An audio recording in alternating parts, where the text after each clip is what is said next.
الحي القيوم الواجد الماجد الواحد الأحد الصمد القادر المقتدر المقدم المؤخر الأول الآخر الظاهر الباطن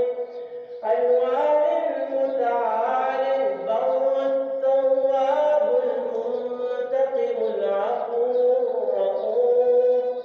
مالك الملك ذو الجلال والإكرام المقسط الجامع الغني المغني المانع الضار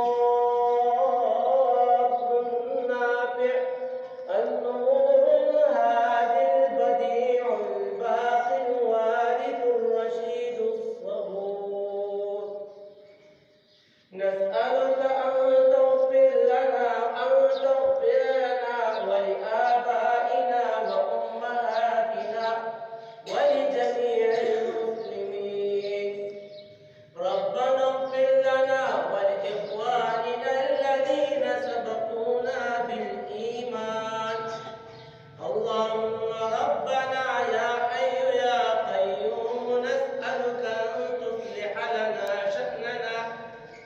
أن تصلح لنا شأننا كله ولا تكلنا إلى أنفسنا طرفة عين وصلى الله تعالى على خير خلقه محمد